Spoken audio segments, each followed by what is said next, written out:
Bien, buenos días a todos. En nombre del Ministerio de Educación, Cultura, Ciencia y Tecnología, y particularmente desde la Secretaría de Políticas Universitarias, muchas gracias a todos por la concurrencia.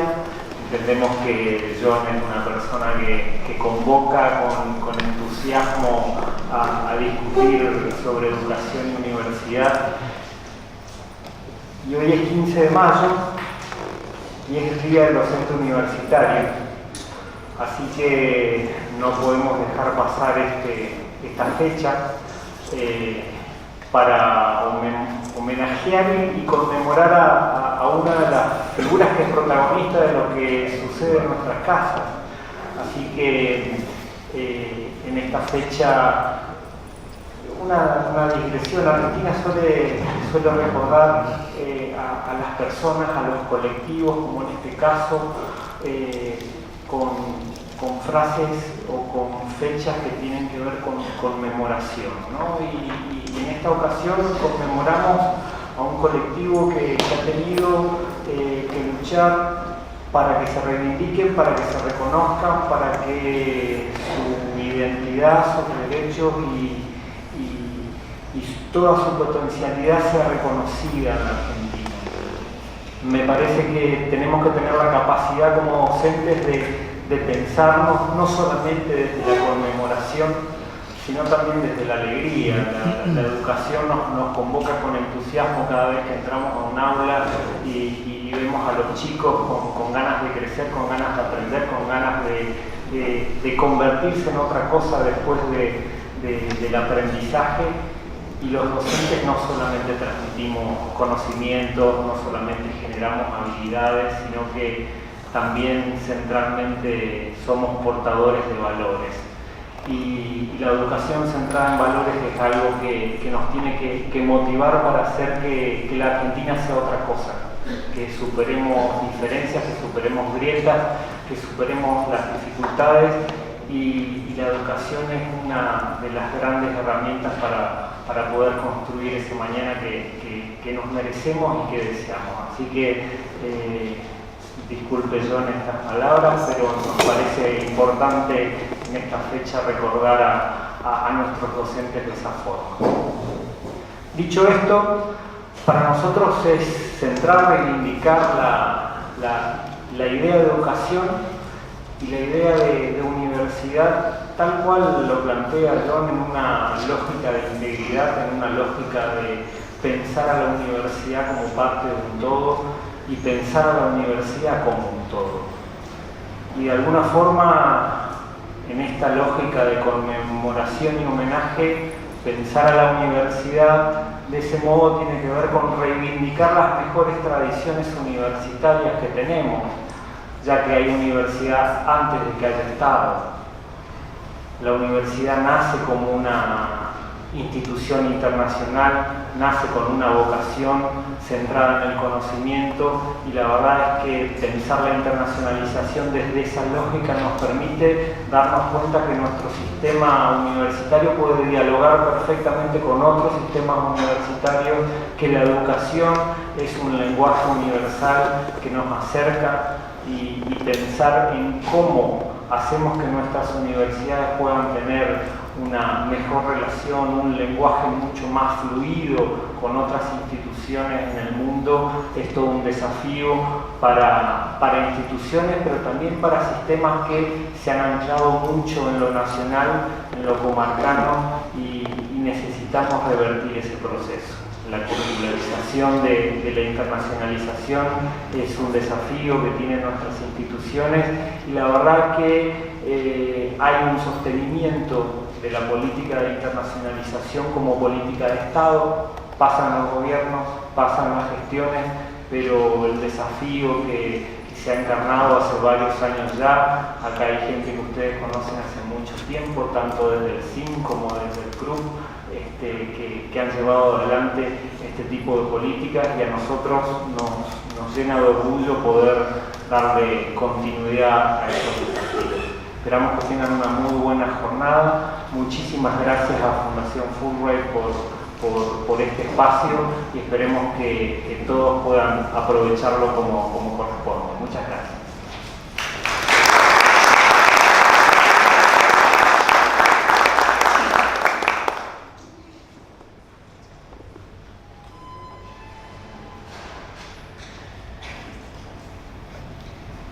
Bueno, muy buenos días a todos. Es un gusto compartir esta jornada con ustedes. Desde la Dirección Nacional de Cooperación Internacional queríamos sumarnos por un lado, a saludar y felicitar y agradecer la cooperación que recibimos y que desarrollamos en conjunto con la Comisión Fulbright. Este seminario, esta jornada de trabajo, es una ocasión más para profundizar esos vínculos entre nuestros países. Simplemente quería dejarles dos mensajes, son dos avisos parroquiales. A lo largo de la jornada vamos a estar compartiendo con ustedes dos de las iniciativas en materia de internacionalización que desarrolla este Ministerio y que las desarrolla en conjunto con el sistema universitario. Así que queremos compartir con ustedes algunos avances en términos de estas iniciativas. Por un lado, compartir la política de becas internacionales, contarles el desarrollo que hemos hecho en estos años y el programa en curso para el presente año en materia de becas con los Estados Unidos en particular, que es el momento oportuno para ello, creemos.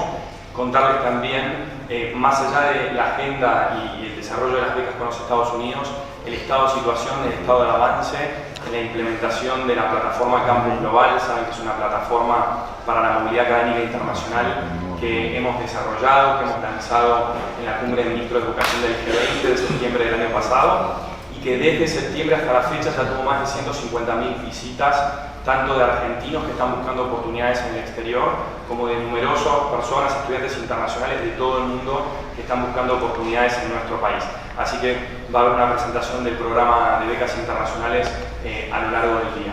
Y un poco fuera del programa, o como un añadido al programa, queremos invitarlos a compartir un momento hoy a las 2:30 de la tarde, ya al finalizar. Queremos compartir con ustedes el desarrollo de otra iniciativa, que es la iniciativa Estudiar Argentina.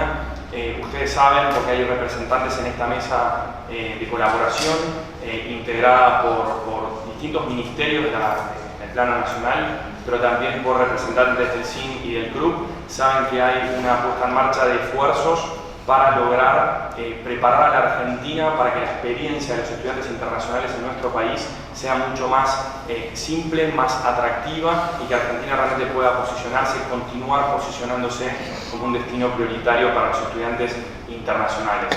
Después de mucho trabajo con el CIN, con el CRUB, con los ministerios y distintas agencias del Estado, es que hemos logrado resultados que creemos que son importantes y que queremos compartir con ustedes hoy al final de la jornada. Sobre todo entendiendo que es importante diseminar la información, no solo a través de sus representantes, sino de manera directa en este día, y predisponernos a participar de NAFSA, ¿sí?, como una de las principales ferias internacionales de internacionalización de la educación, para poder ir con una información común, contándoles cuáles son las herramientas que vamos a estar ofreciéndoles desde esta mesa de colaboración para poder estar activos en la feria y trabajando todos en pos de un objetivo común, que es el de que realmente Argentina esté posicionada como un destino atractivo, un destino donde la experiencia de los estudiantes puede ser simple en términos de trámites, facilitada en términos de servicios que se dan y con una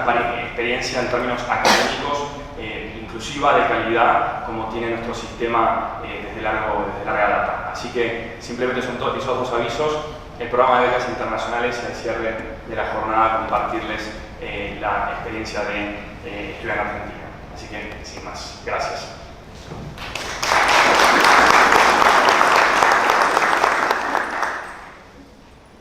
Bueno, nuevamente quiero darles la bienvenida en nombre del programa de becas Fulbright. Veo acá muchísimas caras conocidas. A través de estos años hemos construido una relación muy linda y muy positiva, así que me encanta verlos de vuelta acá.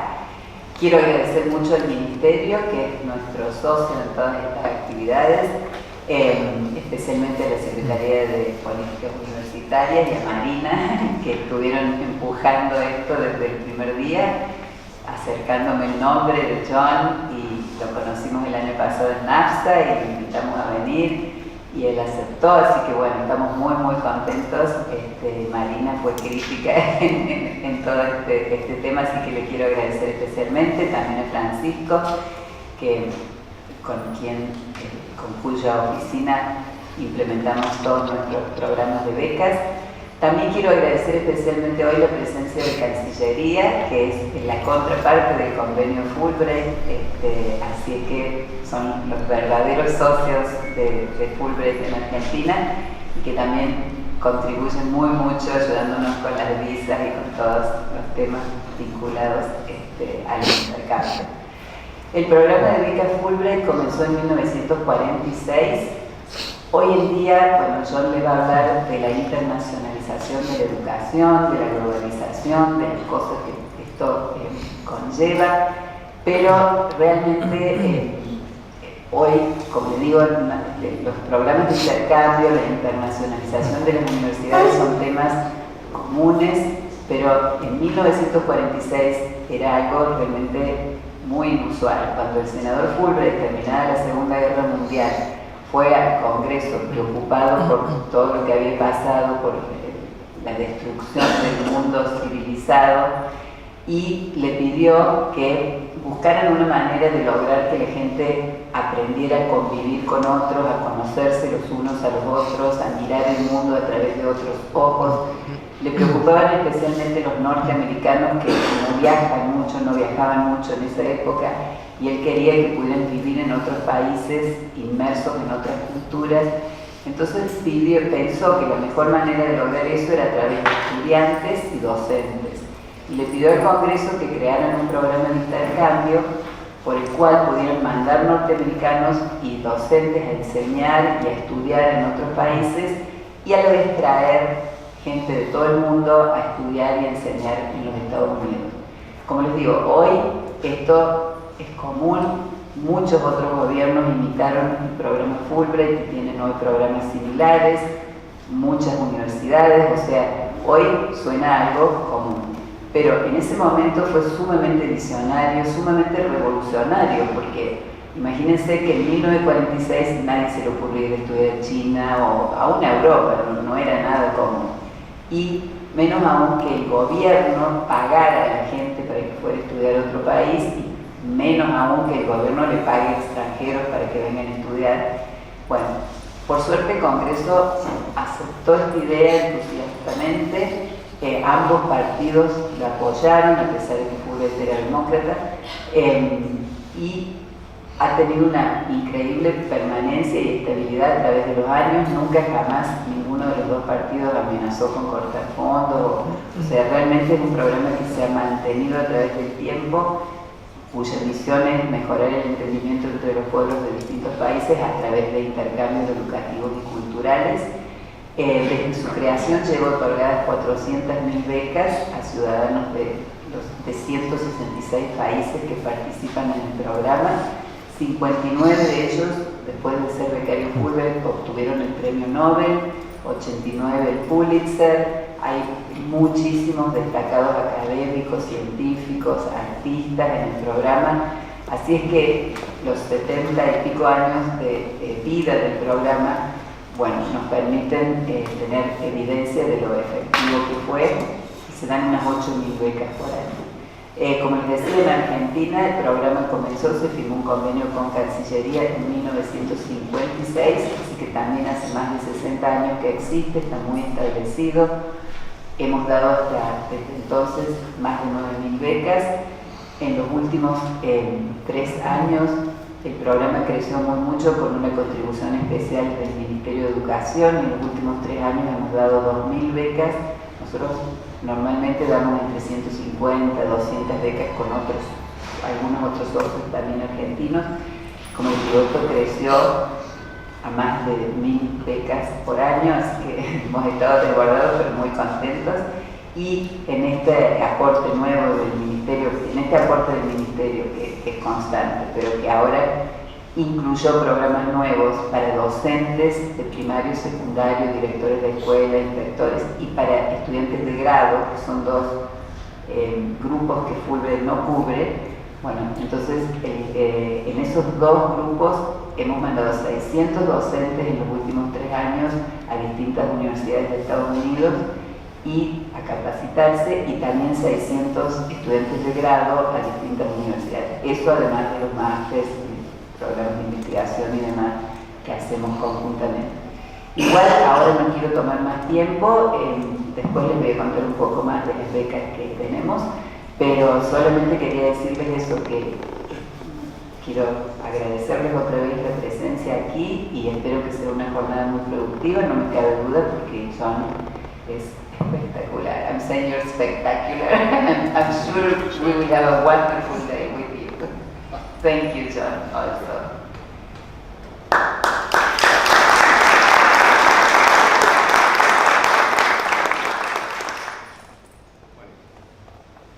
Buenos días, simplemente transmitir el saludo del CIN, del Consejo Universitario Nacional, en especial de quienes formamos parte de la Comisión de Relaciones Internacionales del CIN. Decirles que desde la Comisión estamos convencidos en que hay una agenda de trabajo para este año muy importante, pero también estamos convencidos de que en algún momento tenemos que volver a pensar los ejes que necesita el sistema universitario argentino público de redefinir y rediscutir en relación a políticas de relaciones internacionales. En ese sentido también, seguramente ustedes escucharán hoy de parte de John de que no hay un único modelo para llevar adelante los procesos de internacionalización, y yo creo que el desafío al cual los invito a que hoy sean parte es a conocer esos modelos, reflexionar sobre los mismos y pensar cómo son aplicables ellos a partir de la realidad de nuestra Argentina y en especial a partir de la diversidad que tiene nuestro país a lo largo y a lo ancho. Así que, como rector del interior, digo que aprendamos de modelos exitosos y pensemos cómo esos modelos son trasladables a todo nuestro país. Muchas gracias.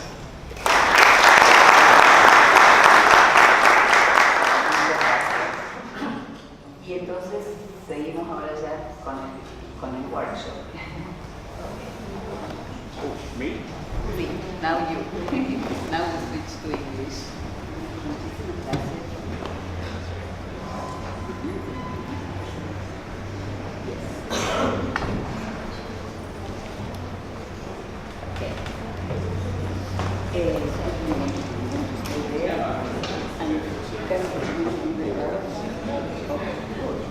Oh, yes, I realize. That's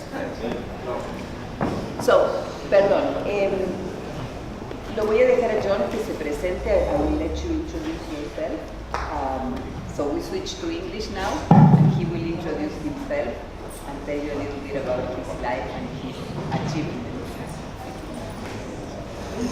He wants to be down there. So. Hola. Ah, not bad. Buenos días. Muy bien. Gracias. Now you know all the Spanish I know. I apologize. You should all have this, which you can tell because you're all intelligent people. It's in Spanish. And as I get into the slides, 1, 2, 3, 4, the bottom right-hand corner of the slide will be numbered, so you'll know where I am, or where I should be, but aren't. So anyway, how many of you are from international offices? Okay. The rest of you, were you in the wrong room? So, I'm glad that there are people here not from the international office. I'm glad there are people from the international office, because the way I want to talk about internationalization, I'll make this point a million times today, this morning. If you want to internationalize a higher education institution, it's very helpful to have an effective international office.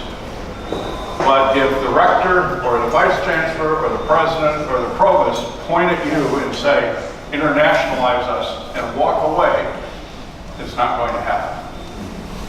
It has to be a team effort on the part of the entire institution.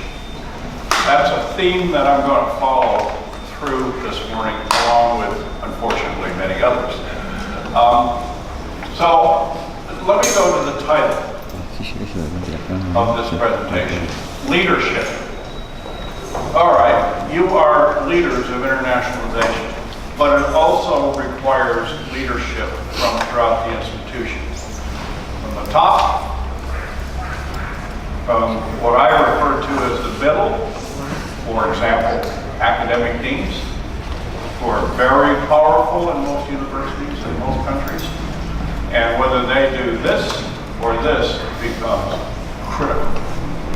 And then, of course, being also a faculty member, I have to say that leadership from the bottom becomes very important.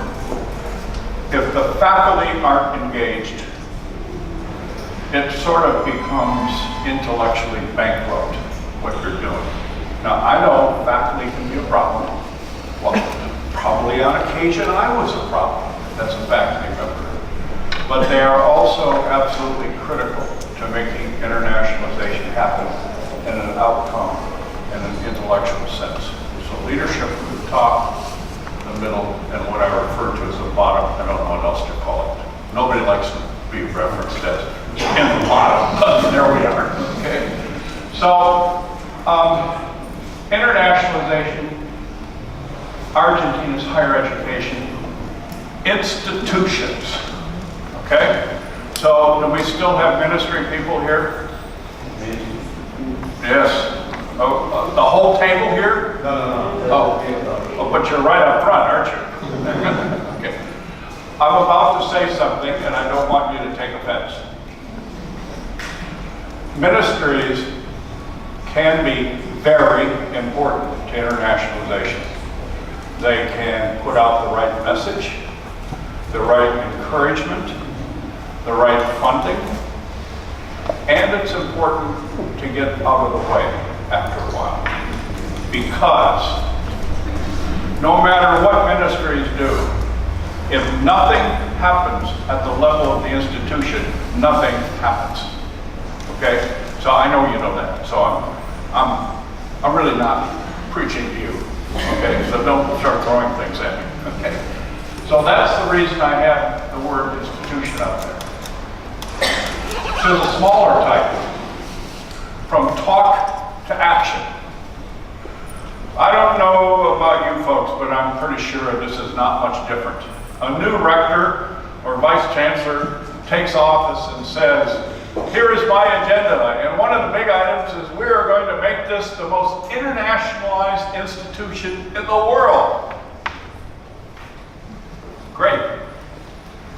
Then what happens? Nothing. So talk alone is not only just talk alone, but it's no good. It actually sends the wrong message. I'm just talking. I don't expect anybody to do anything here. So talk to action becomes very important. And the next step is the toughest. It's easy to talk.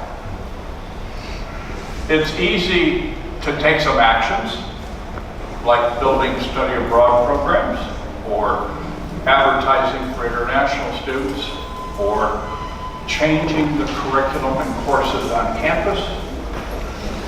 That's a little harder, but still possible. But the big challenge comes in answering the question, so what? What happened? Do kids learn more? I didn't mean it. Do kids learn more? Are they better equipped to take jobs in a 21st century global environment? Do we conduct research that accesses the global pathways of innovation and knowledge? Those are the outcomes and the results that we're after. So it's nice to talk, it's good to take action, but you spend a lot of time and money doing something if you don't get any results. So action, talk, action, and results. And the last piece of this that I want to emphasize, which you'll hear me say several times this morning, is diverse institutions. So I don't know how many institutions are represented here today. Who knows, 20, 25, maybe? Something like that. None of you are like anyone else. All institutions are unique. Every institution, as it pursues this thing called internationalization, will do it in some respects in its own way. My advice, don't try to copy what somebody else is doing. Look at what somebody else is doing to get ideas, but then you have to decide what works for you in your circumstance, in your institution. So what's my job? My job is to give you as many ideas as I can. What's your job? To figure out, in your context, which of those ideas are stupid for you, which might work, which are likely to work. You sort. That's your job. Okay? I can't tell you what to do, because I don't know your institutions like you do. But I'm going to try to give you some ideas about what this internationalization stuff is. Okay? So that's the game plan. Who am I? I don't know. Alzheimer's, I've forgotten already. I'm a political scientist by training. Don't hold that against me. I also have done law and worked with judges. Don't hold that against me in particular. And about 25 years ago, the president of my university said, "John, we need a new dean of international programs." And I said, "That's great, but I don't even know how to spell a word." Okay? So I got thrust into this job, and I very quickly had to learn or sink or worse. So for 25 to 30 years, I can't remember exactly how many years, I have really switched my career path from thinking about government and policy and courts, court administration and the law and so forth, into the internationalization of higher education. So I've written a few books on the topic fairly recently. I'll reference them later. If truth be known, there's only one on the list for which I get any money. So the entire list is there. Some of them are actually free, which explains why I don't get any money from those. And the one I'm supposed to get money from is not going to make me rich. Okay, so it's what, they'll just at least tell you what to look for. Okay? And other things I've done are up there, and so much for that. That's me. I come from a university that is very heavily internationally engaged and has been for 70 years. Michigan State University. When I was dean, we had, at the time that I was dean, the largest study abroad program in the United States, sending about 3,200 students a year abroad. Huge number of international students, 7,000 to 8,000 a year, depending on the year. All the languages, that's a silly statement. Many languages, okay. A lot of regional area study centers, including one in Caribbean, Latin America, and other world regions. International business centers and so forth. All these sort of fell under my responsibility. Very complex. My notion about internationalization and a comprehensive approach to internationalization, of course, comes out of that experience. Okay? It's what it is. However, the last piece that I wrote about a year ago suddenly dawned on me, that people were thinking, wait a minute, this thing that this guy is talking about, there are only about 2 places in the whole world that could do all that, and I'm not one that dawned on me was, I was looking at the big picture to give people lots of ideas and dimensions to what a comprehensive approach to internationalization would be like.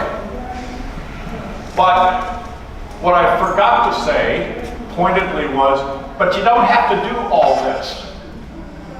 And it gets back to the point where you pick and choose what fits you best, okay? So up there in that thing is diverse institutions.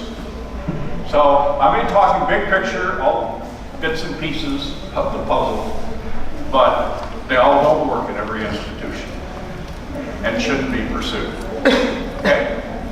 So, are you ready for some magic? Did it work? Oh, good. Okay. I hope you can see that. But just a couple of starter points. If at some point, well, when at some point I'm going along and you're going, wait a minute, I don't get the point here, interrupt me, okay? Then we'll see if we can straighten it out. I'm going to try to leave time for questions at the end. So the game, by the way, the game plan is, there are two parts to this. If you want to engage comprehensively or strategically in internationalization, what are the major components of that? That's part one. Part two is, so if you buy the idea that this is something good to do, what's the answer, or my answer to the question, what do you need to do? So I've got 7 critical steps, action steps laid out. That's part 2. Part 3 is lunch. And then part 4, we're going to have a little group work and discussion to see where you think some of this stuff takes you. And we should be out of here by at least 8 o'clock tonight. Okay, so part 1. It doesn't matter. I've traveled the world talking about this stuff. I can think I've probably talked to 40 or 50 countries about internationalizing higher education. I've yet to be in a country where this statement wasn't true. That there is immense pressure to internationalize higher education institutions in the 21st century. Why? Because globalization, don't kill the messenger, okay? It's here, it's real, it's not going away, okay? Even though people that live in a little White House up north called Trumpet thinks it will, and he can make it happen. Well, you know, there have been foolish kings before too. But anyway, so it's not going away, and globalization ups the game and the ante and the requirements for every society. Because you cannot, Argentina, the United States, we're finding this out by the way, cannot avoid being influenced by what's happening elsewhere and constrained and all the rest of it. So the question is, how do you play now in that global sandbox? It's not just the Argentinian sandbox or the South American sandbox, it's a global sandbox. Higher education institutions are a key element in raising the level of thinking and ideas and practice to compete in a more complex environment.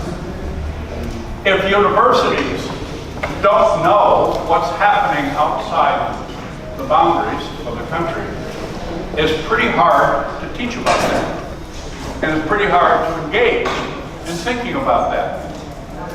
So internationalizing the institution becomes the critical first step in the institution becoming something of value to society in working in this global environment. That's where the immense pressure comes from, or at least a part of it. And I have it as an imperative for all types of institutions.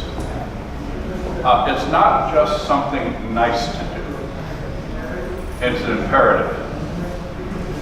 And it's an imperative for every institution because, among other things, every institution here is developing the future workforce of Argentina.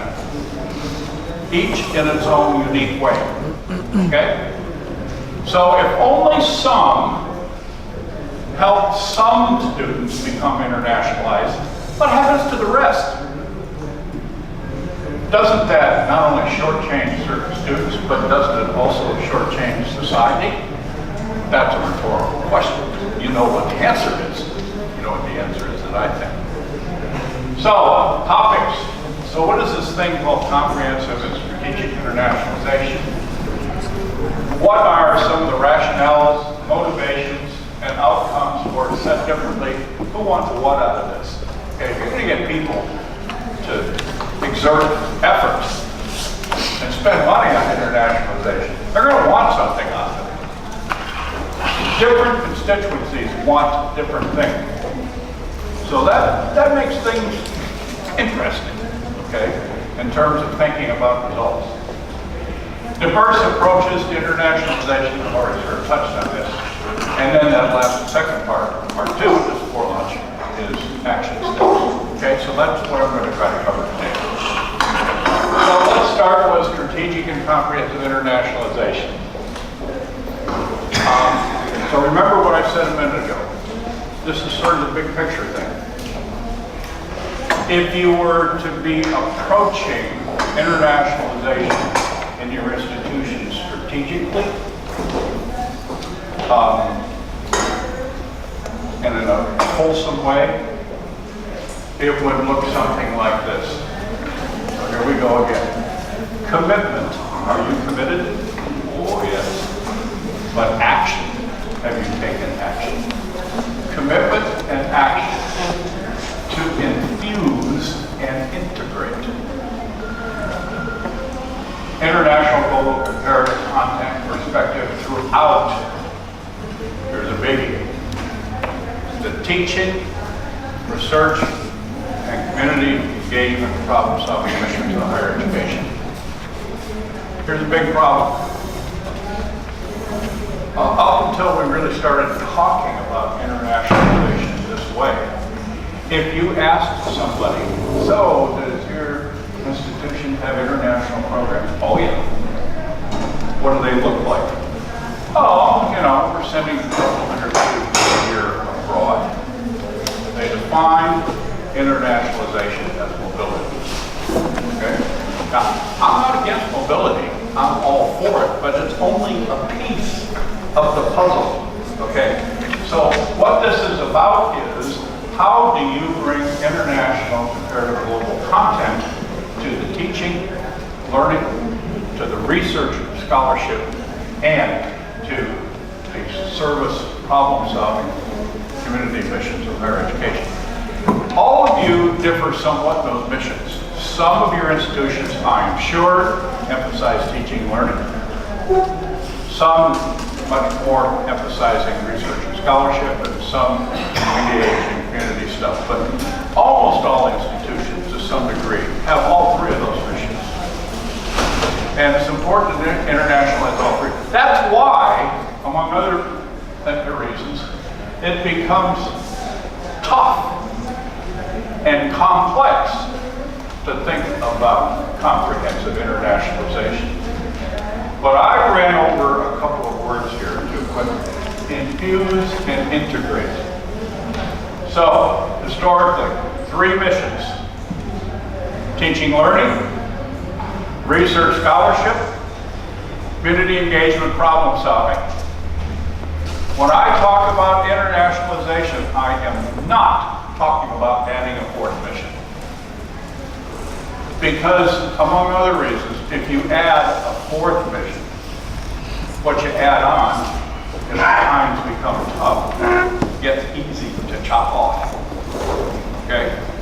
But secondly, if you add a 4th mission called internationalization, but it doesn't. Can you hear? Yes. They can't hear, more or less. They can't hear me? No. They can't hear. They can't hear. Oh, you lucky people. How? Is this better now? Okay, sorry. You should put your hand up anytime you can't hear me or I've just confused you. Okay? So, infuse and integrate. if you don't move internationalization into the 3 classic missions, what is it that you're internationalizing? And the answer is nada. Oh, is that another? Yeah, okay, very good. All right, so that's the first bullet. The second bullet is back to this notion about benefits. Do you have international programs? Oh yeah. So are they big? Oh yeah. We send thousands of students a year abroad. And I'm guilty of this. And we have thousands of international students on campus. Okay? I remember in my early days when I was dean, there was an early day for me, when I was dean, that I would stand up and talk about how big our programs were. And it suddenly dawned on me that I should have asked the question, so what? Okay, what were those kids who were studying abroad learning? Could we document it? Okay, could we really assess it? And how were we integrating international students in our campus living and learning environments? Could we document that? So, really a comprehensive approach to internationalization is not only about internationalizing all 3 missions. It's not just about integrating internationalization into the performance of those 3 missions, but it's also to think in terms of benefits, or later on, I'm going to refer to this as outcomes, okay? Now, things become complex, because now I have to operate a microphone and my magic bullet thing, okay? So, and I'm often technologically challenged, so we'll see. Oh, see, I told you. So part of what I'm getting at here is you connect all the core missions. And as a former provost at Michigan State University, I was always interested in finding, sorry for this terminology, but see if it means anything to you, twofers and threefers. Does that mean anything to you? So I spend one batch of money, but I don't want just one outcome. I want a couple of outcomes. That's a twofer, okay? So I was always interested in knowing whether if I spent money on a study abroad program that had a faculty member participating in that program as a leader, would that also provide some research opportunities for that faculty member? Okay?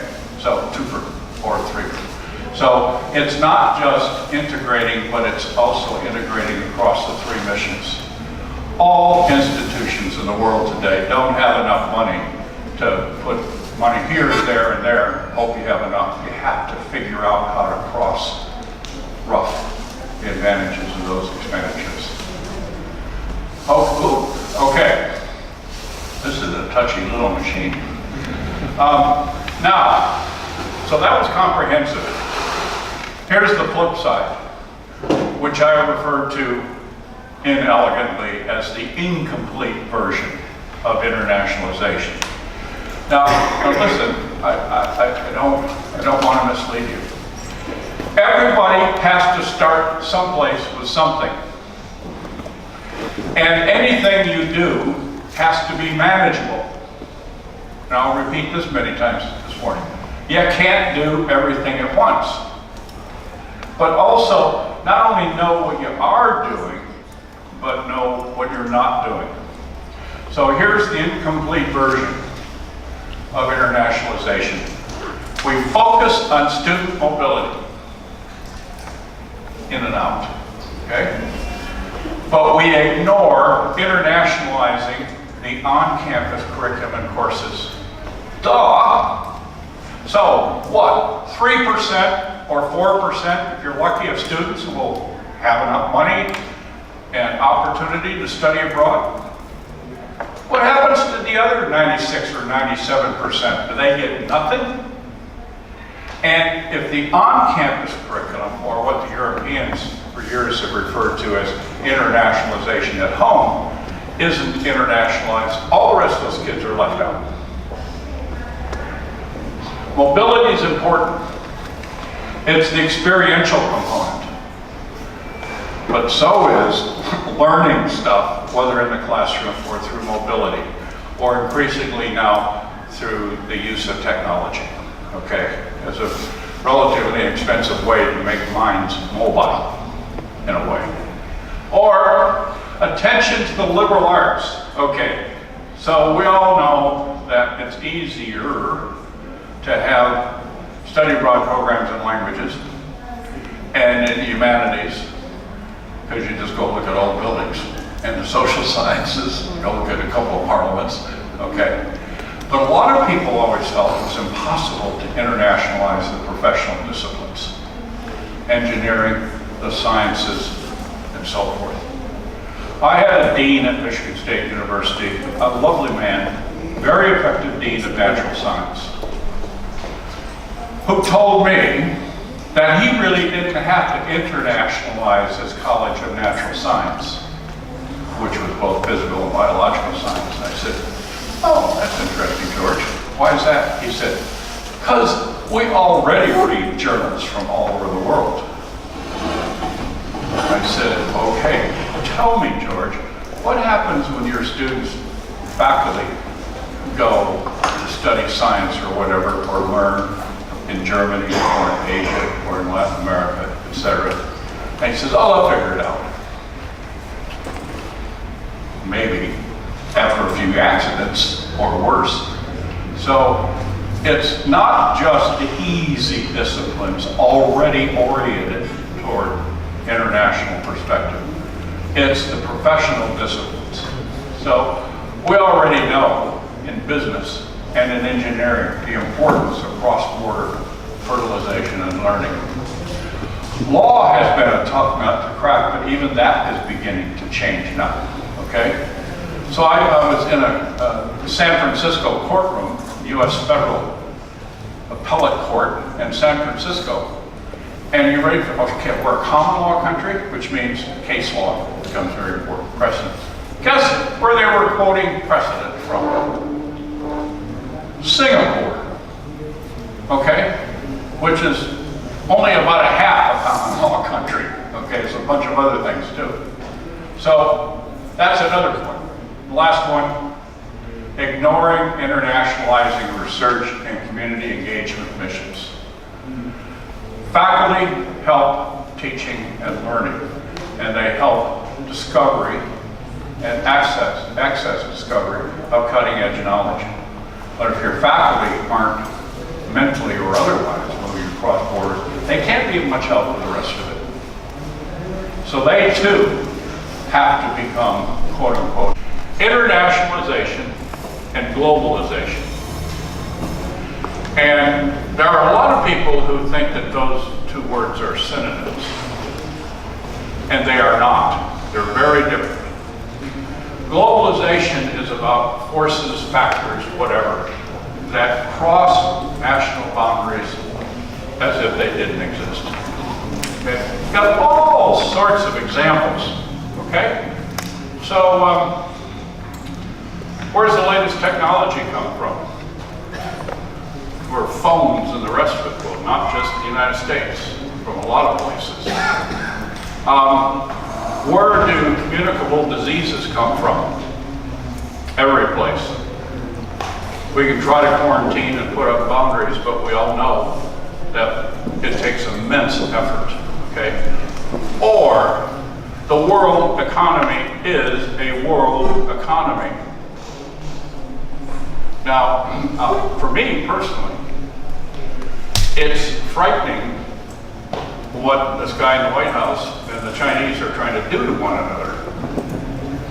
It's certainly going to impact us with respect to trade embargoes and levies and so forth, but it's going to get you too. Okay? So, what? About 12 years ago now, a bunch of crooks, criminals, on Wall Street, some of which went to jail, played around with a lot of books and figures and put the world into the deepest global recession it had since the 1930s. Okay? So almost everything crosses borders these days, almost unimpeded. You need to understand those things and you need to be thinking about how you deal with those things. So, internationalization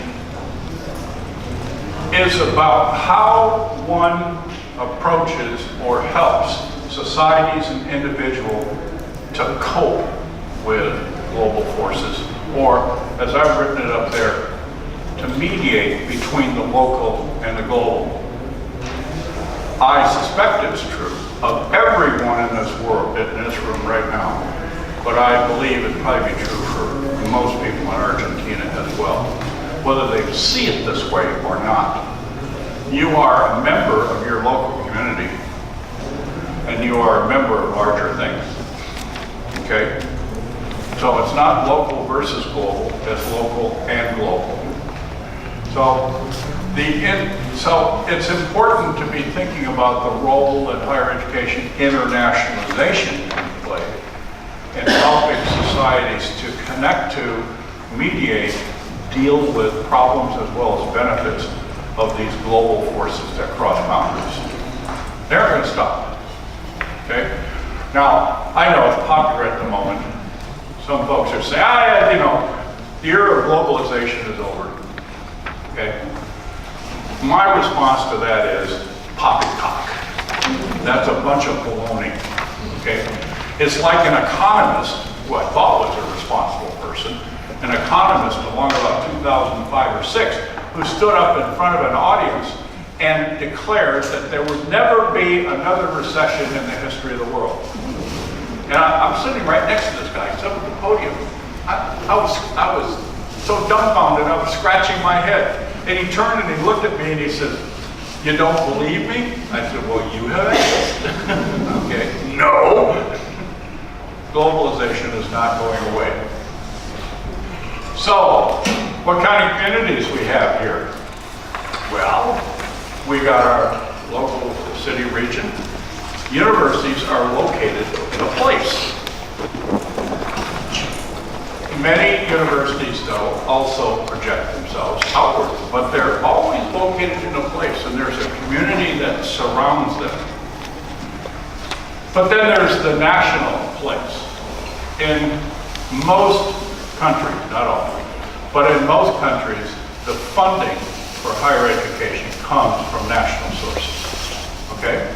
So, you know the golden rule? He who has the gold makes the rules. Okay, so there was a national community out there too. And then there's this new thing we're beginning to play with, which is the global environment. Now here's the challenge.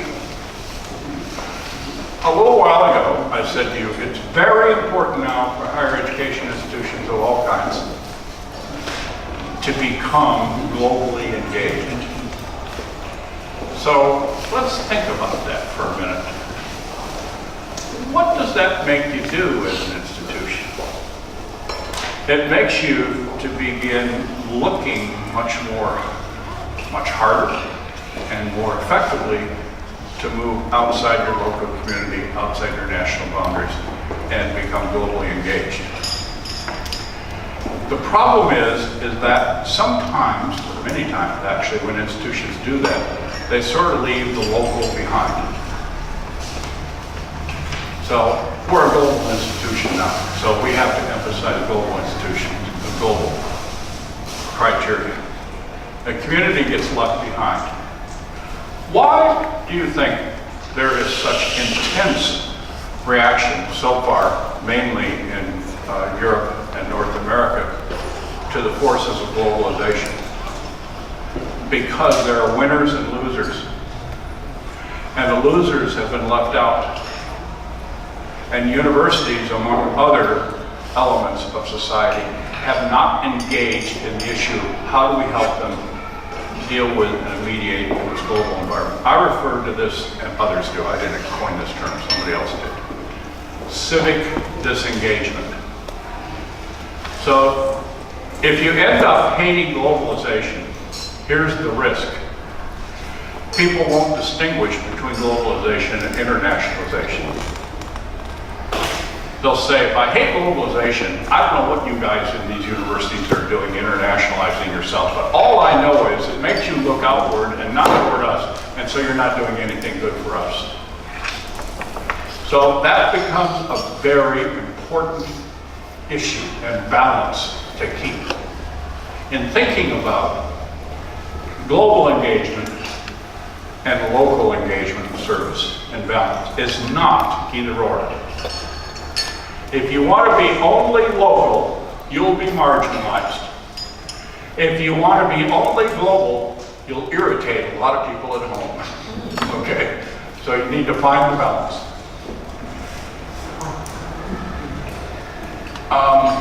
So why do you have to find the balance? Well, accessing global pathways of ideas and talent. So where do the best ideas come from these days? Where does the best talent come from these days? Okay? Answer, all over. Okay? Every place. It's not just a couple of places. I know it used to be popular to think about, oh, really cutting edge stuff is happening in Europe and the United States. Well, there's some cutting edge stuff happening in Europe and the United States. But so is there in Asia. You look at the quality of Singapore institutions, National University of Singapore, Nanyang Technological University as examples, but the list goes on. Some very good institutions in South America as well. They just don't happen to be playing the global ranking game of institutions. And I need to tell you so that you know where I come from in this. I think global ranking schemes are the worst thing that's happened to higher education in the last 100 years. It's bad methodology, read by policymakers who as a result make bad policy, okay? Read by rectors and presidents who lead universities down the garden path of climbing ranks, okay? When if you look at the criteria for global ranking schemes, they are absolutely self-serving criteria. They are, how much has your faculty published? Where? In esoteric journals, okay? Where is community engagement in the global ranking schemes? Can I use that word again? Nada? No place? Okay. And then the quality of instruction is a whole other issue. So unfortunately we haven't. And unfortunately there are any number of presidents, rectors, vice chancellors who come into office saying, I'm going to move us up the ranks. Not knowing how much that pulls you away from the real problem solving, helpful kind of research and teaching and so forth that are benefit to societies, and forgetting about how much it's going to cost you. There was a story about 3 or 4 years ago, I won't name the institution, but there's an institution in the United States where a new president came in and said, well, let's find out whether or not we could climb the ranks at all. So the first decision was, well, what's the criteria we have to play to? Okay, fine. 2 or 3 major criteria. What do we have to do to boost ourselves in those criteria? We have to do this, that, and the other things. The conclusion was this. It would cost that institution $150 million a year to climb 2 ranks.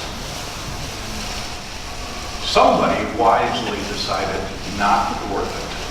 Okay, now I mentioned this, and I'll try not to beat up on global ranking schemes anymore, but part of the problem is you think about accessing global pathways of best ideas and talent and so forth, and the thinking sort of is, well, where do you find that stuff? And you find that stuff in, quote unquote, the best universities. So who does everyone want to partner with? Everyone wants to partner with number 1.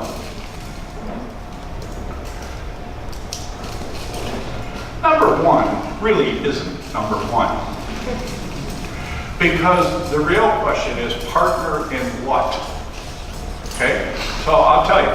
So Michigan State University, I don't know, in most ranking teams were somewhere around 70 or something globally, and maybe 35 or 40 in the United States. So what's number one often in the United States? Harvard. Okay, have to say that right. Harvard. Okay, all right. But I will tell you something. We are just finishing a new, extremely powerful, cutting-edge cyclotron that's costing $1.7 billion so far and counting. Okay, that is going to be the benchmark in high-energy physics. Our physics department is, I'll make up a number, 10 times better than Harvard's. I don't know if that's true or not, but we're certainly better than them because we won the competition to get the money to build the cyclotron. So you got to dip down into deciding where do we want to build our partnerships. So be very careful about this partnership building thing, which to me becomes very important because increasingly cutting edge knowledge is not just an individual effort, it's a group effort. It's not just one institution, but often institutions in partnership with one another. I'm talking about, in particular, science, engineering, and so forth. And increasingly, partnership from not just domestic, but cross-border international institutions.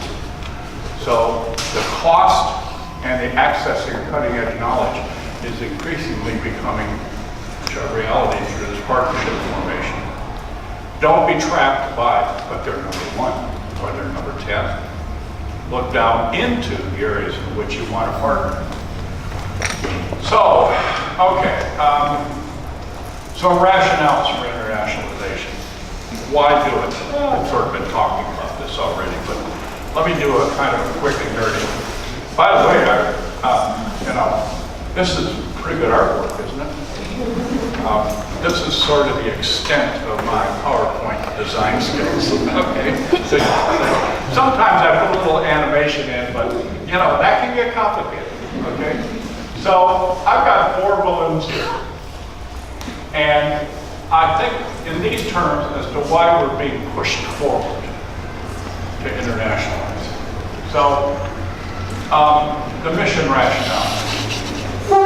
With globalization, the business of higher education is increasingly conducted across borders by the best institutions. I don't mean by rank, I mean the ones that are really effectively engaged. And accessing best talent, cutting edge knowledge. That cyclotron I told you about, by the way, $1.8 billion. Both come online next year. We'll see. So, where's the talent for that cyclotron coming from? Already, we have 650 front-rank scholars signed up from 60 countries to be involved in research in that, through that cyclotron. That's the point, okay? Cyclotron is just there. Actually, they can operate the cyclotron from back home, remotely. But they also like to visit East Lansing because it's such a garden spot. So, okay. Higher education must function in a global marketplace through collaborations and partnerships. That's one rationale. The client-customer rationale. Higher education has customers, students, graduates, communities, businesses, employers. They're all sort of interested in what it is that you're doing, and not always happy. Life and work in a global environment is increasingly an expectation for everyone. The person working in a local machine shop here is interacting, if the machine shop is economically effective, is interacting with people in Germany, the United States, Japan, and China, and elsewhere, in one fashion or another. Will they know how to do that? Customers at home, therefore, are global customers too. That's a blank slide. Okay. Just checking to see if there's still one out here. Okay.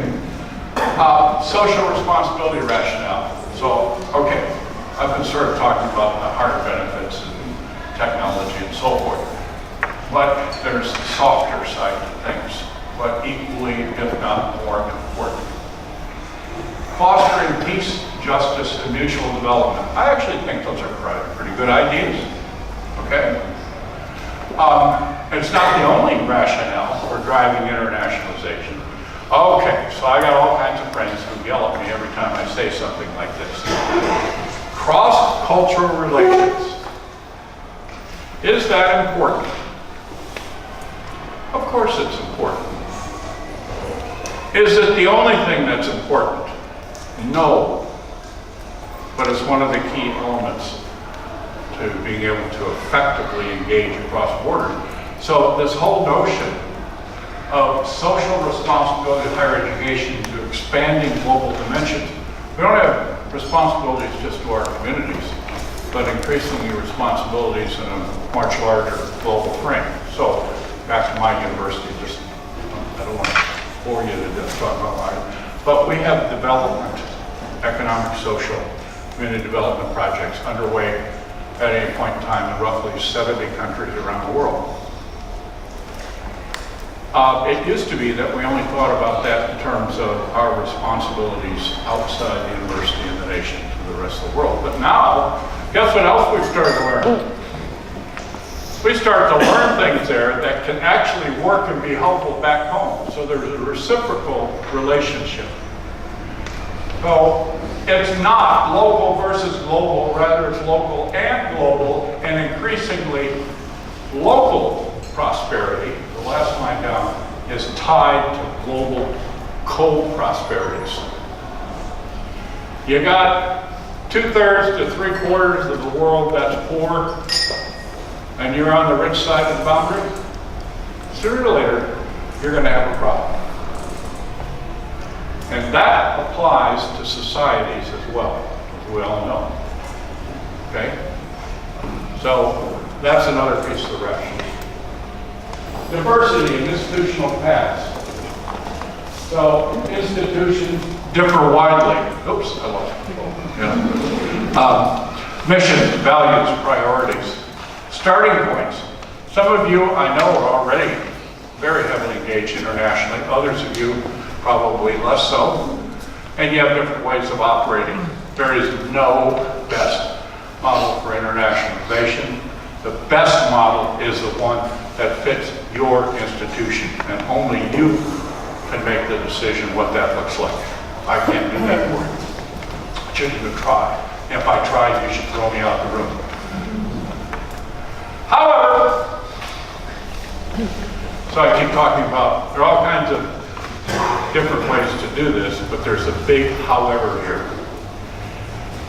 If you're going to engage in internationalization at your institution, or expand what you're already doing,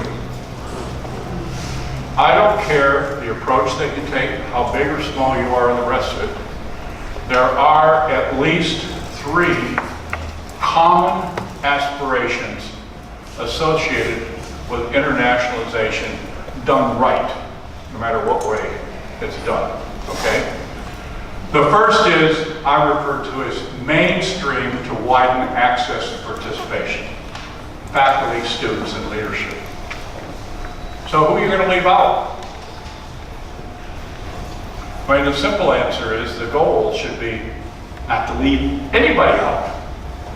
The more students, either through education abroad experiences or through courses and curriculum on campus, or the more opportunities for faculty to have relationships with similar faculty abroad, the more the better. The fewer means that there is an elite that benefits and everybody else is left behind. That's bad for them, that's bad for society. Integrate, I've already talked about this a lot, not a 4th mission. And then, I'll start edging into this a bit now. Expand who supports and contributes. I'll say this at least 3 or 4 more times as we go. If internationalization is the responsibility of the international office alone, forget it. Okay? I'll say more about that in just a minute. So these are common aspirations. Move out who benefits, integrate into the 3 missions, and expand who's involved in the process. Okay? So, here's some global realities. This is partly what's sort of pushing us, pushing institutions of all kinds into this global net.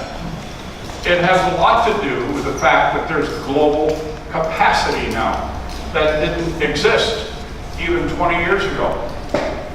Here's some numbers.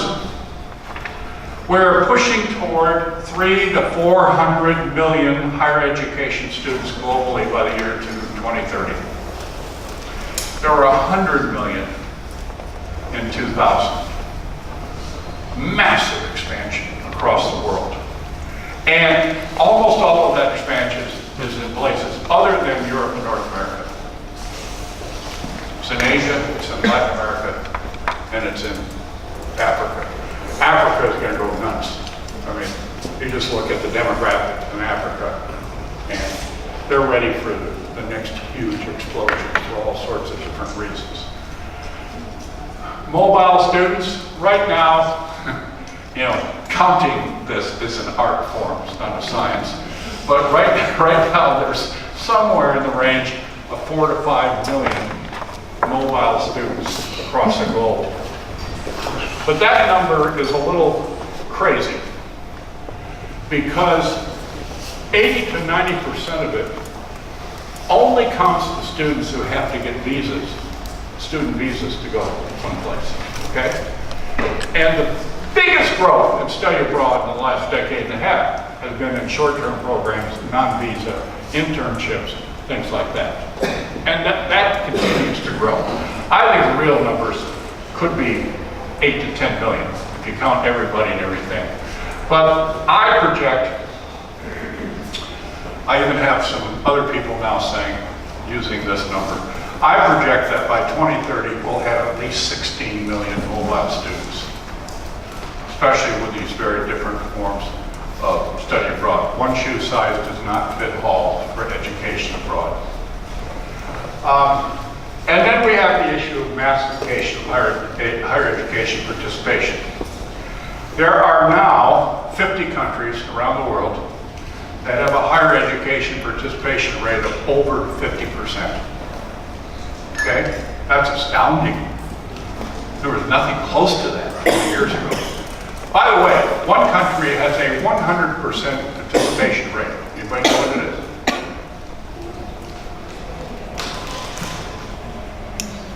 You get this right, you take the rest of the day off. Anybody want to guess? South Korea. Okay. Don't be surprised.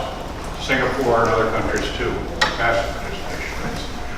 So we also have a global spread of higher education research capacity. I'll say more about that later. It means there are a lot of different places to go to find access to the best talent and the rest of it.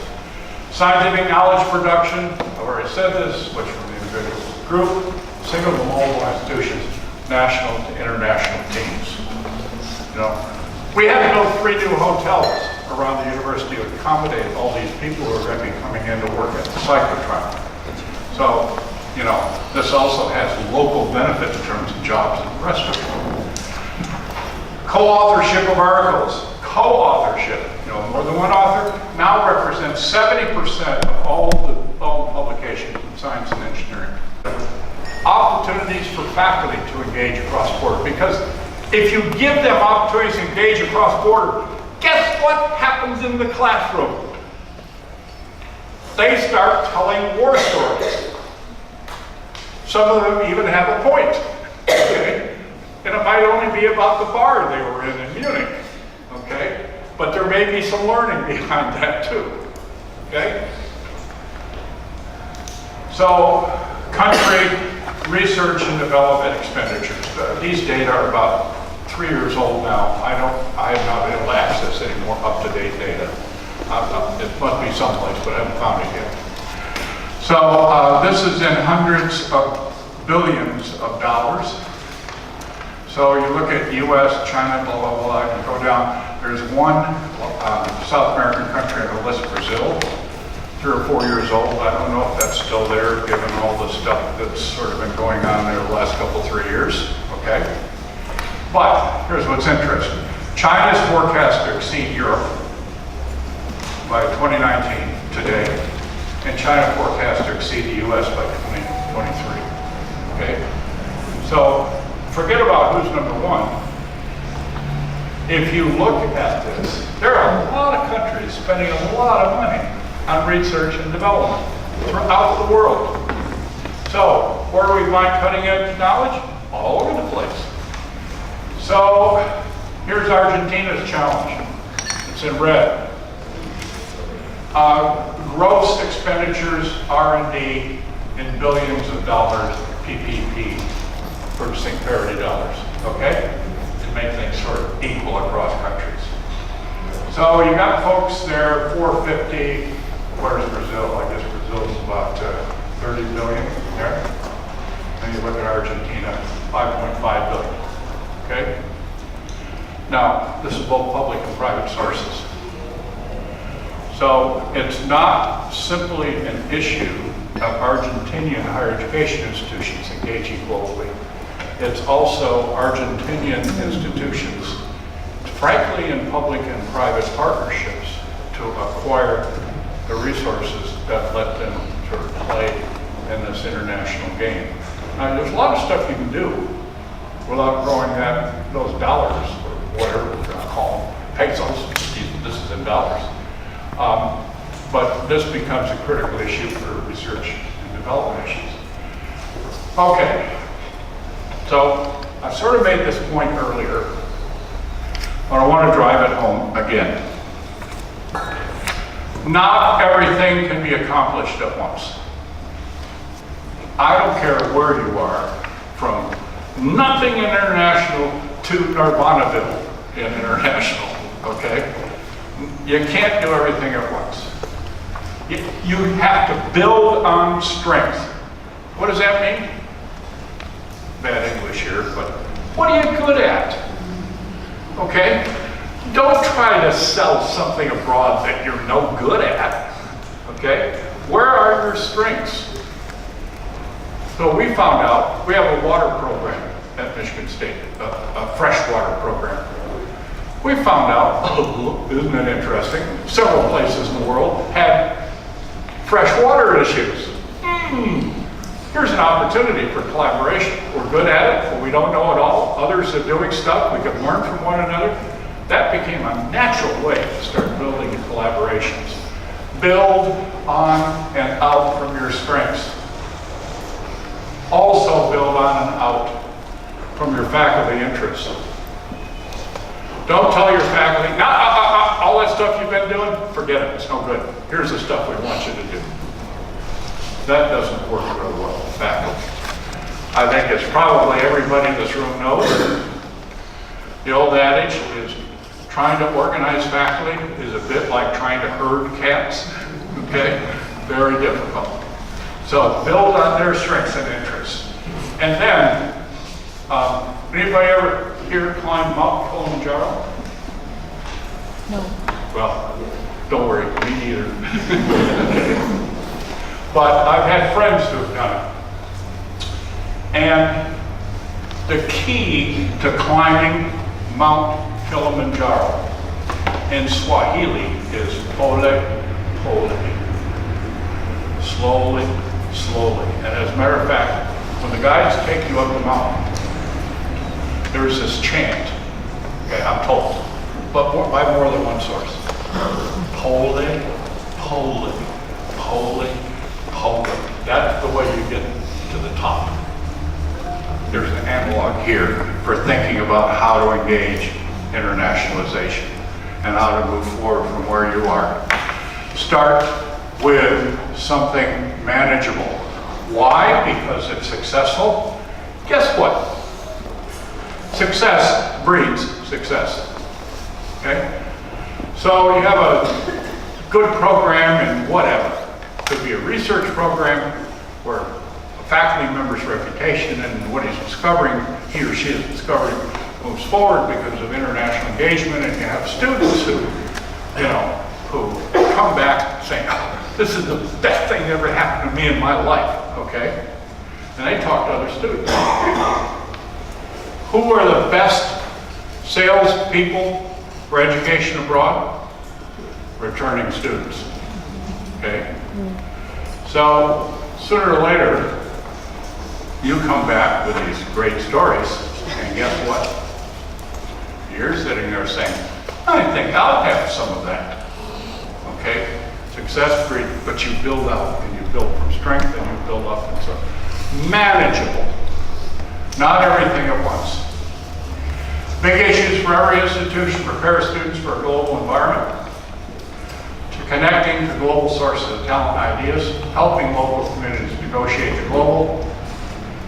Oh, this last line is scary for a lot of people. Okay. There are people in the world who are, have you noticed, adverse to change. Change is threatening. Why don't you do it this way instead of that way? Well, because we do it that way. Well, why do we do it that way? Because we do. Okay?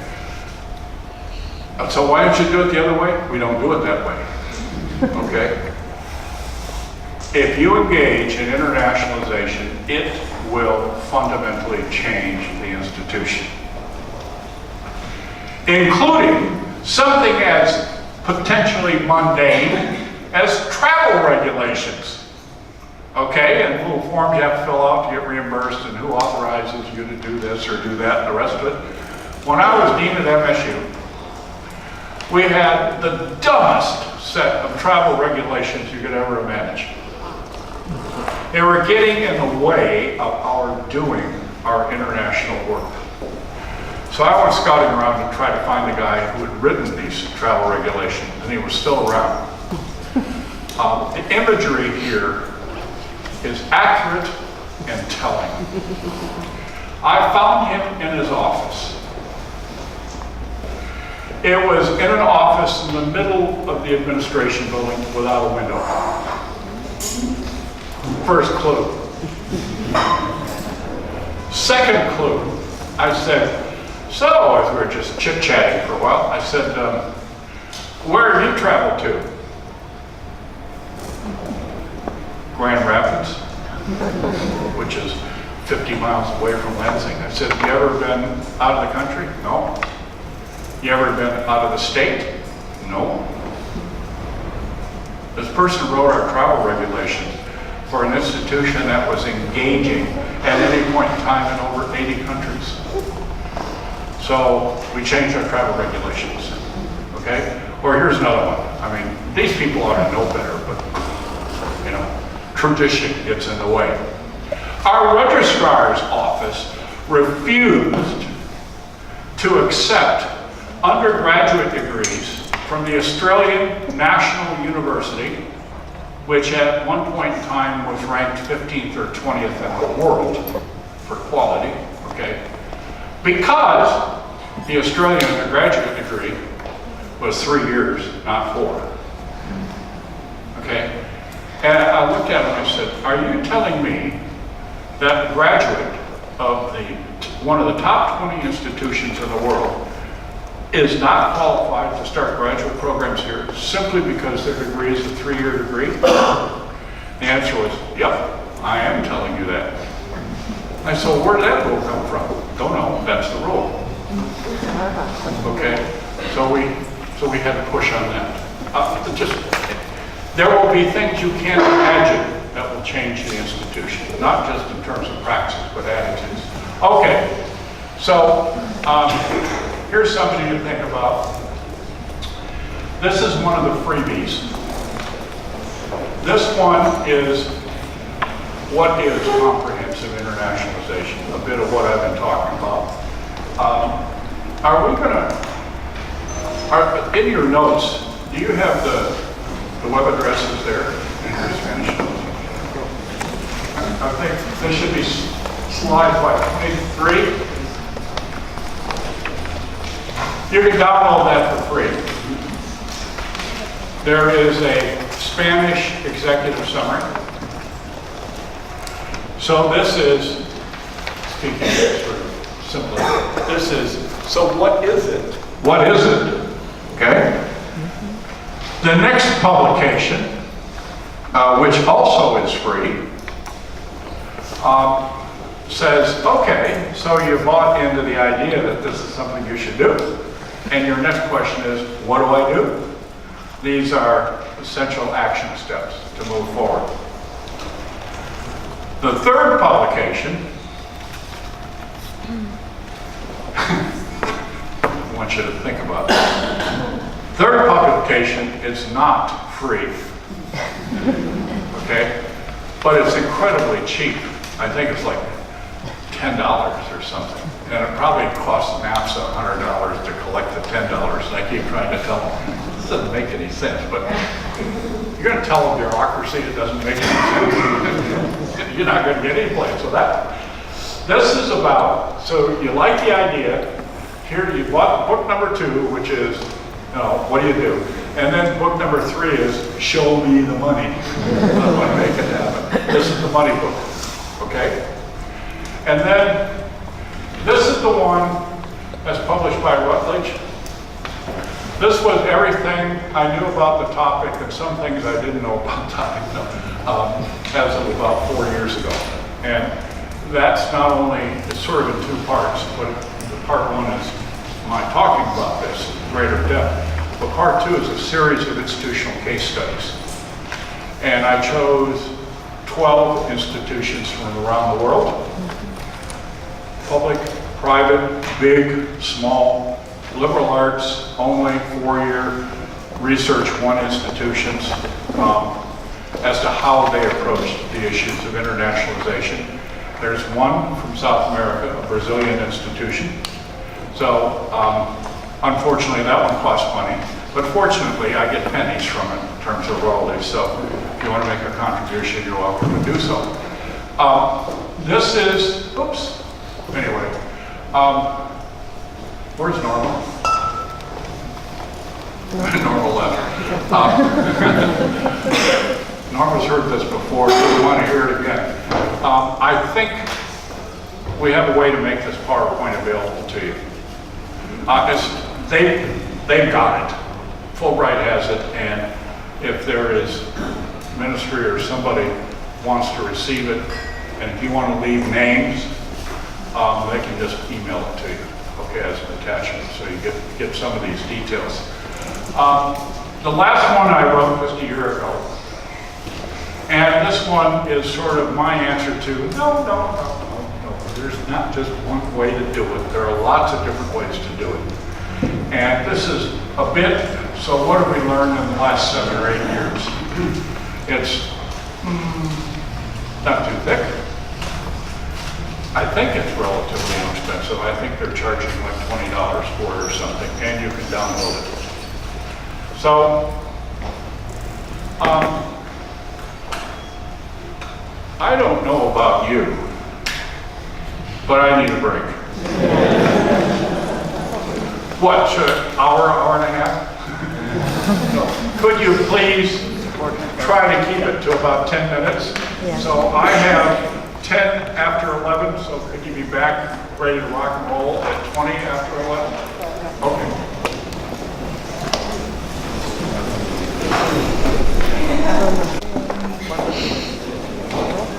Whether that happens all the time or not, another issue, right? So here we go.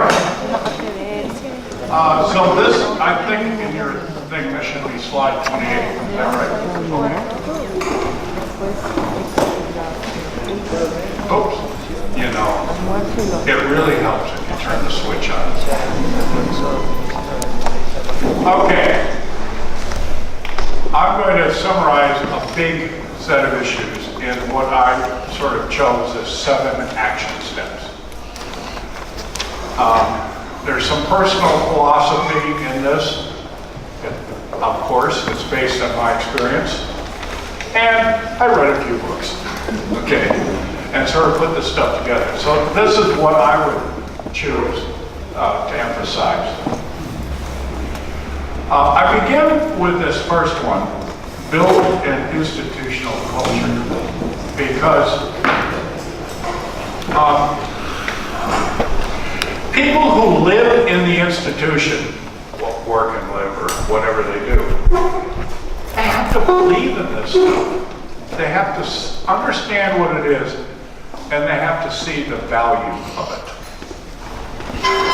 It becomes, if it's going to be effective, it becomes part of the institutional culture.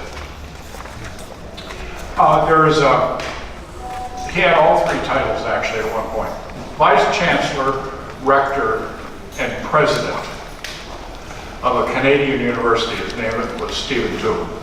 Okay, UBC, University of British Columbia. Very, very good leader.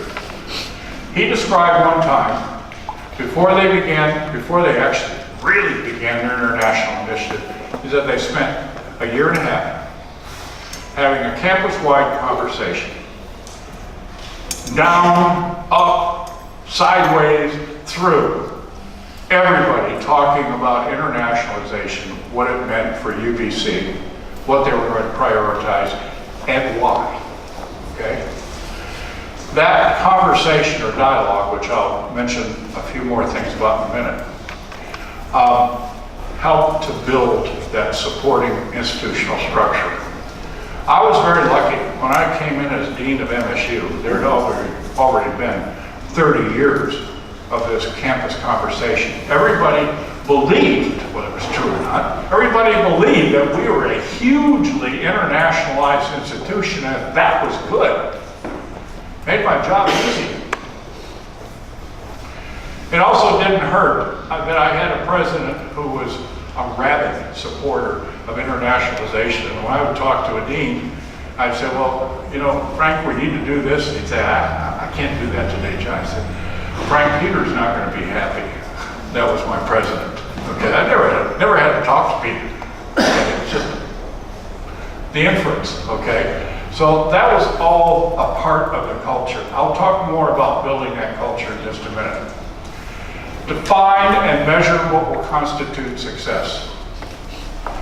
One of the biggest problems that people get into with almost anything is they say, let's do this, whatever this is, but they have no idea what success will mean in doing this. So if we're successful, hypothetically here, in doing this, what would we look like 5 years from now, as an example? So 5 years from now, what percentage of our students will be studying abroad? 5 years from now, what percentage of our faculty will be engaged with colleagues abroad? 5 years from now, will we be getting national and international research contracts to support what we're doing? So define the meaning of success. Build support through integration into existing missions. That's about the 50 millionth time that I've mentioned this. I'll just do it again. I'll say more about that in a minute. Extend leadership participation team for CI.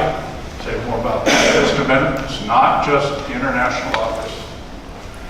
Set manageable action priorities. You've already heard me say that. Challenge the status quo.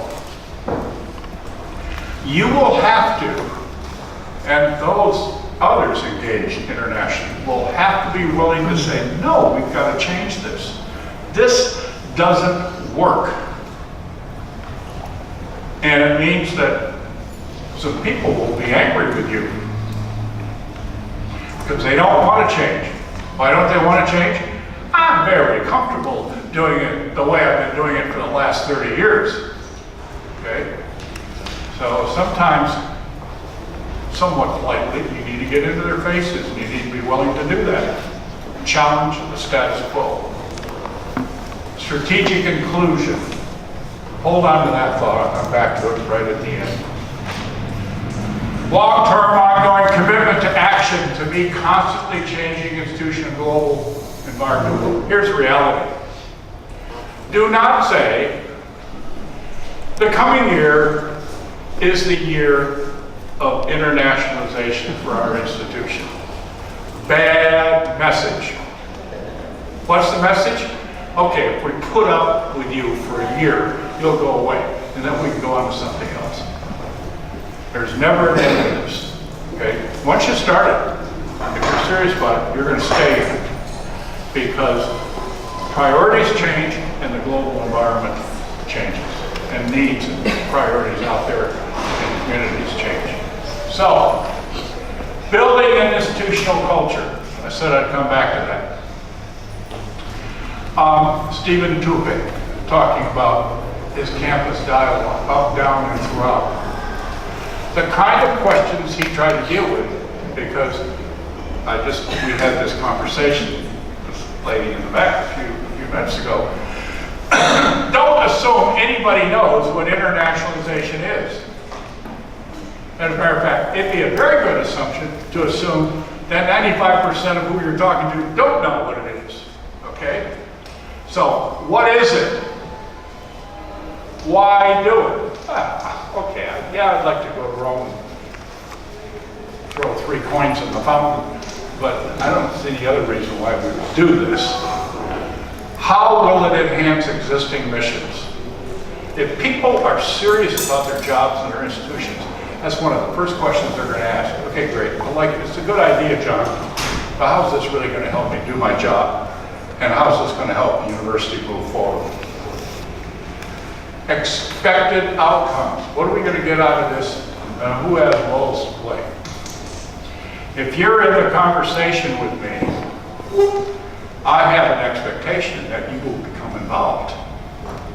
And the conversation is about how, as well as what are you going to get out of it. The purpose of the dialogue: educate, inform, buy in, and raise attention. So I used to have a dean of education. One of her favorite phrases was, John, if you want me with you on the landing, you have to have me with you on the takeoff. Okay? Conversation in the first place. People become a part of the conversation. If it's done well, they become co-opted into the process. If you spring it on them, or just say, here's what we're going to do, walk away, people don't like that. Nobody does. I'm sure you don't either. Expand leadership participation institutional-wide.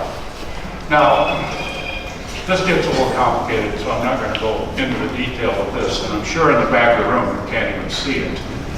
But the question is, options for measuring progress and success. And this is a classic evaluation assessment model. Now, we'll give you this PowerPoint somehow, okay? He says, because he'll be leaving town on Saturday. What does he know? Okay, so, but if you move from left to right, one thing you can measure are inputs. Another thing you can measure are what are called outputs, and the last thing over in the columns that are tinted blue, you measure outcomes. So let me use education abroad as a simple example. It's hard to do education abroad unless you have some education abroad programs. So an input measure is how many and how diverse and what locations do we have education abroad opportunities. Okay, so we got all these programs, but it doesn't help very much. We got no students going. So output measures for that would say, well, how many students do we actually have participating in these programs?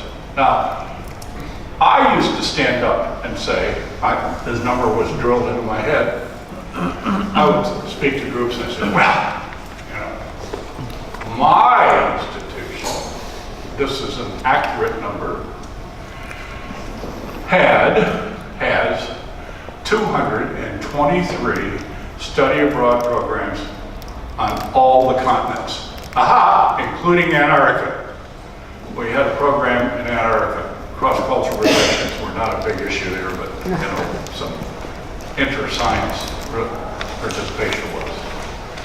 And I used to say, we have 3,100 students studying abroad. What I never said, because I was never able to say it, is that last column over there. So what? What do those students learn? How do their attitudes change or their beliefs change? What are their life skills and their careers like as a result of studying abroad? Because frankly, having a bunch of programs and having a bunch of students participate and nothing happens as a result is a waste of time and money. So measuring success, you got to get over to that blue column. And I've got examples here which I won't go through for research and for community engagement. Why don't we do it? Extremely difficult to engage in that kind of research. But it doesn't mean you can't do anything. I'm not a chemist, okay? For anybody in the natural sciences, if you can't explain 98% of variance or the reason why something happened, you don't have a chance to get an article published, okay? I come from the social sciences, okay? If I can explain 20%, everybody's in Nirvanaville, okay? So I'm okay, it's not ideal, but I'm okay with anecdotal evidence, with case studies and so forth. At least it's something, okay? But to totally ignore the outcome makes it very difficult because sooner or later somebody says, in the institution, and it happened to me. So how much money a year are we spending sending these 3,200 students a year abroad? All up, when you counted everything, it was probably 40 or 50 or 60 million dollars a year. When someone saw that number, what did they say? What are we getting out of this? I said, hope and faith. No, a little smarter than that, but you see what the issue is here? So when you talk about measuring success, don't sub-optimize by just talking about spending a lot of money and working hard. What more are we getting out of it? Okay, so what kind of outcomes are we talking about? Learning outcomes, research outcomes. The list is up there. Memorize the list, it'll be on the test tomorrow. Okay. Build, support, and funding. See how I get challenged? Build, support, and funding. Build, support, and funding through integration. So, this sounds like another part of that conversation that lady and I just had during the break. Linus Pauling, the Nobel Prize winner in biology, said one time, the quickest way to defeat a new idea is to employ a killer phrase. So here's a killer phrase.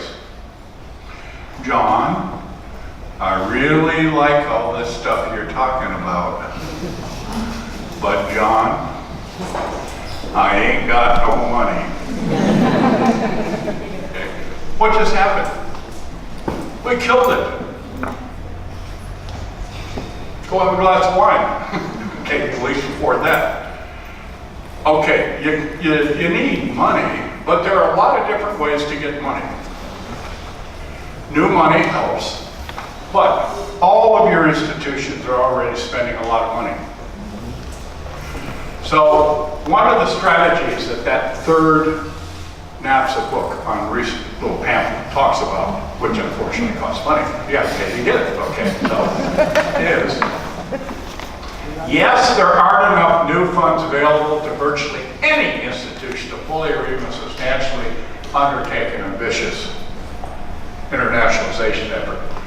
Aren't enough new funds, okay? Even Hobbit, well, what do they have now, $23 billion endowment or some silly figure like that, okay? If it was my money, I wouldn't call it silly, but it's their money, so it is silly.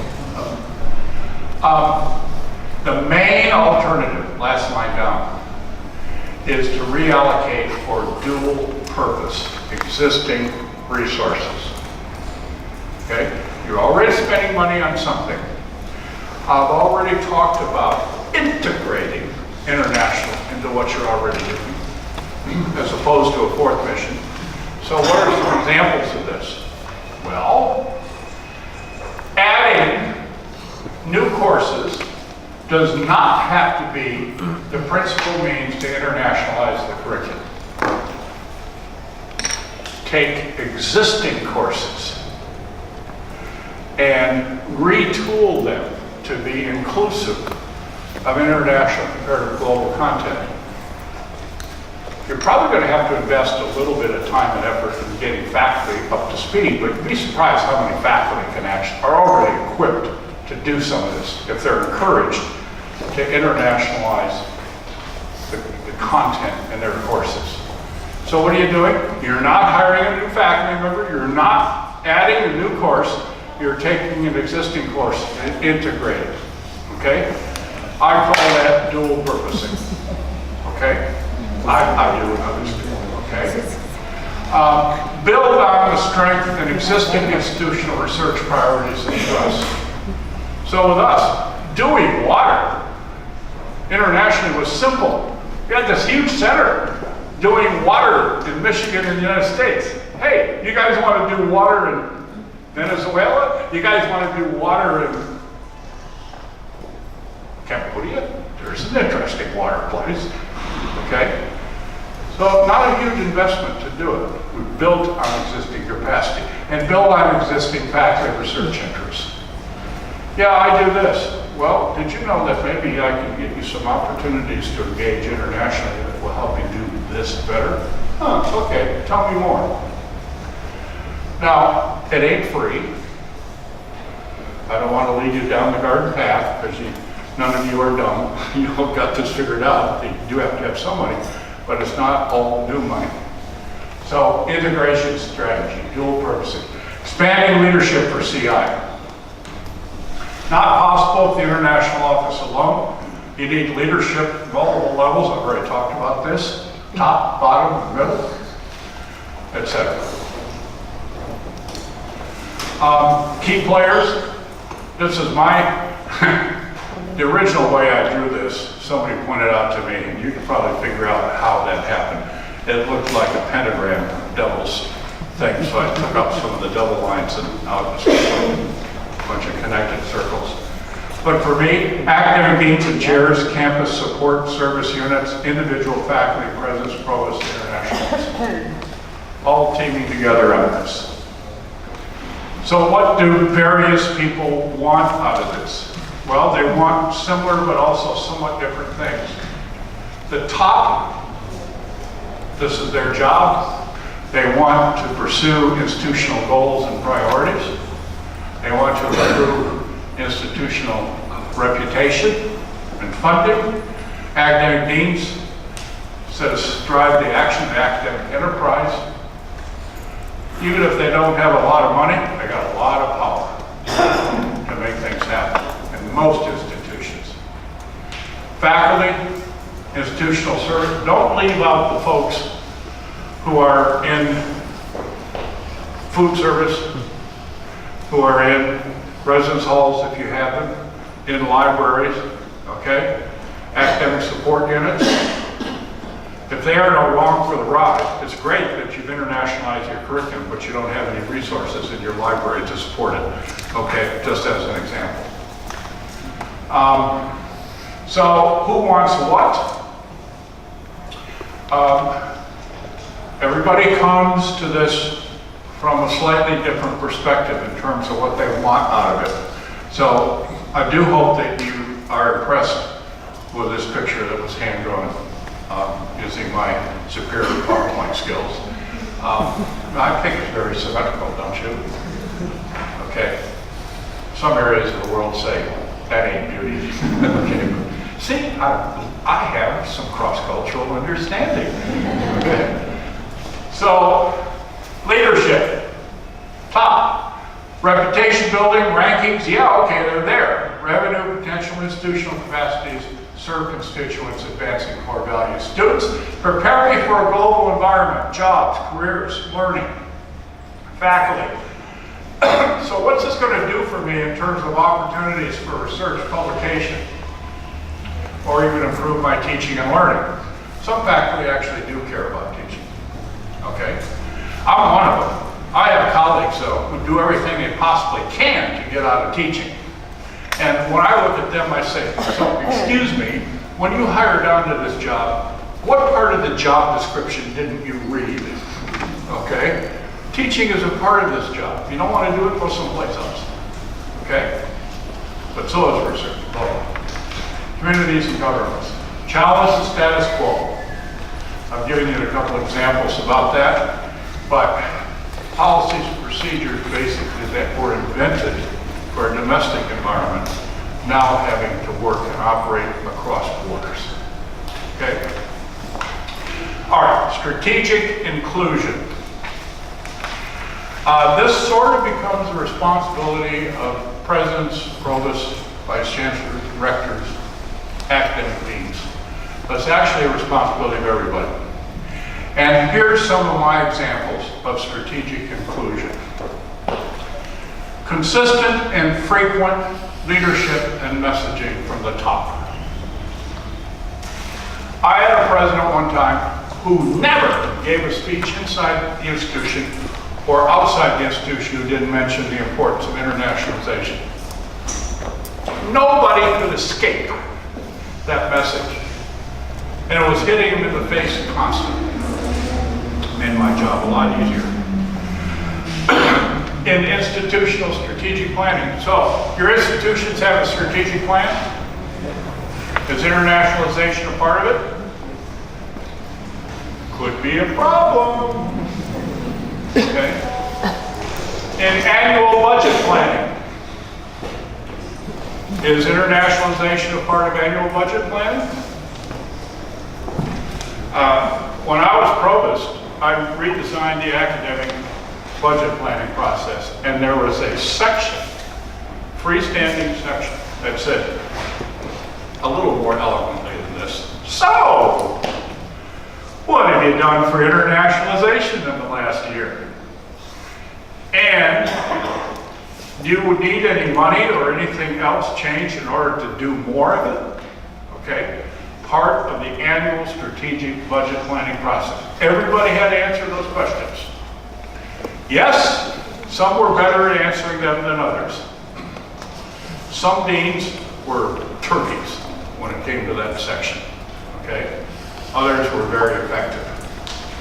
During institutional moments of key change, okay? Gonna hire a dean or elect one? I'm always reminded of Churchill, who I think said it first, but I'm not positive he said it first, but he definitely said it. Democracy is the worst form of government except for all others. Okay? And that applies to democratic processes within higher education as well. But when thinking about new leaders, who can help drive an international agenda for the university? When reviewing rules, procedures, and structures, okay? Those are just examples of strategic inclusion. So here's the most important part of what I had to say today. I'm done. So I thought we could take a few minutes for Q&A. We'll have lunch, but then we're going to come back. We're going to have you at your tables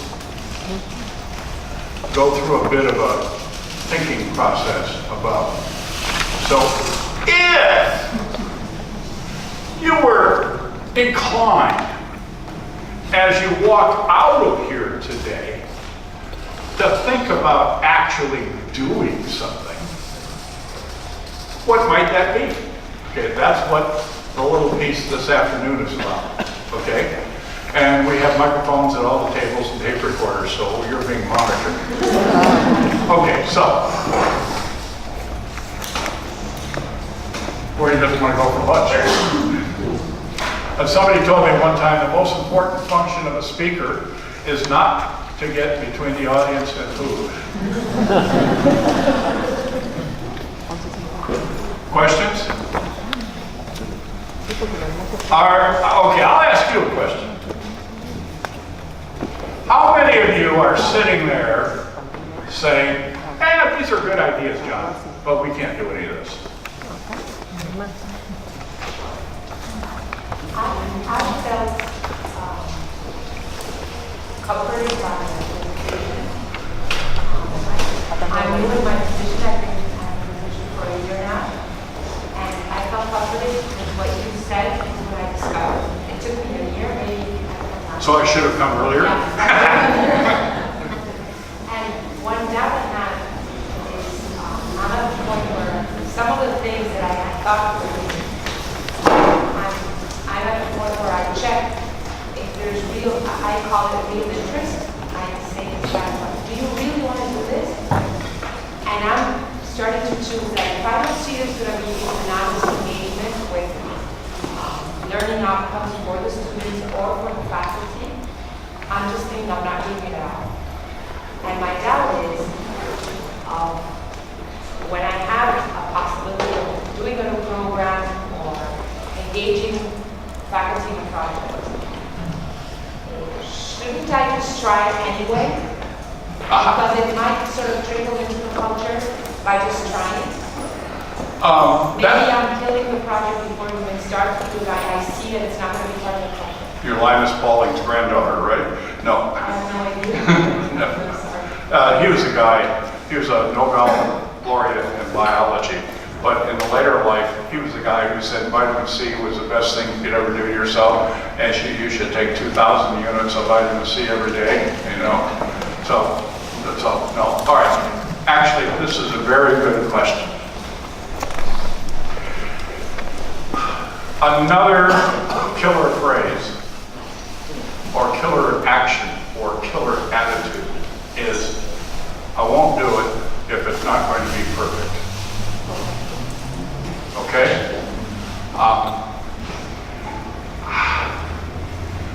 I struggle to find a single example of perfect.